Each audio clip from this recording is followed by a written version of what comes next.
जय श्री श्याम मेरे प्यारे श्याम भक्तों और दर्शकों। आज हम योगिनी एकादशी व्रत के पवित्र अनुष्ठान में गोता लगाने जा रहे हैं। यह केवल उपवास का दिन नहीं है, यह आध्यात्मिक महत्व से भरपूर दिन है जो शुद्धि और मुक्ति का मार्ग प्रदान करता है। यदि आप इस व्रत के गहन लाभों को समझना चाहते हैं तो आप सही जगह पर हैं। योगिनी एकादशी हिंदू महीने आषाढ़ के कृष्ण पक्ष एकादशी यानी घटते चंद्रमा का 11वां दिन को पड़ती है। माना जाता है कि इस व्रत का पालन करने से पिछले कुकर्मों के परिणाम कम होते हैं और समृद्धि और कल्याण के द्वार खुलते हैं। लेकिन इसकी शक्ति को सही मायने में समझने के लिए हमें इसके पीछे की मनोरम कहानी को समझना होगा। हमारी कहानी शुरू होती है अलकापुरी के खूबसूरत शहर से, जहां देवताओं के कोषाध्यक्ष परोपकारी राजा कुबेर का शासन था। कुबेर के पास हेमा माली नाम का एक माली था जो अपनी पत्नी श्रवणमाली एक दिव्य नर्तकी के प्रति गहरा समर्पित था। एक दिन हेमा माली को कुबेर की दैनिक शिव पूजा के लिए ताजे फूल लाने थे। हालांकि वह अपनी पत्नी के साथ समय बिताने में इतना लीन था कि वह फूल लाने में देर कर गया। जब राजा कुबेर को यह पता चला कि हेमा माली अपनी पत्नी के साथ समय बिताने के कारण अपने कर्तव्य में देरी कर रहा है तो उन्हें बहुत क्रोध आया।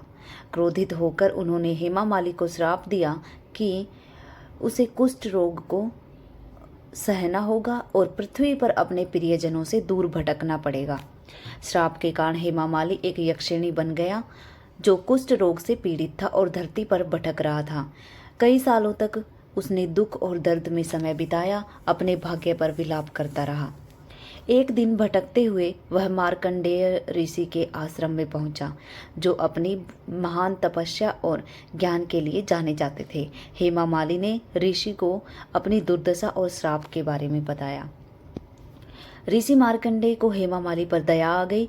उन्हें दिव्य ज्ञान से हेमा माली को बताया कि उसका यह कुष्ठ रोग पिछले कर्मों का फल है। ऋषि ने उसे सलाह दी कि वह योगिनी एकादशी का व्रत करे। उन्होंने समझाया कि यह व्रत सभी पापों को नाश करेगा और व्यक्ति को मोक्ष प्रदान करता है।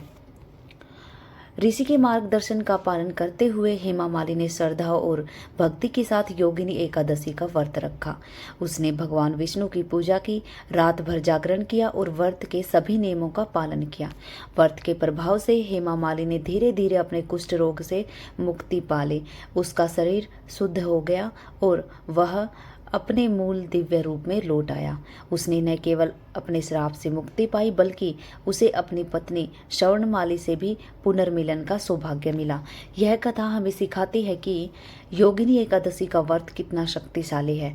यह न केवल शारीरिक कष्टों से मुक्ति दिलाता बल्कि यह पिछले जन्मों या इस जीवन के पापों के परिणामों को भी दूर करता है। यह क्षमा, पश्चाताप और मुक्ति का प्रतीक है।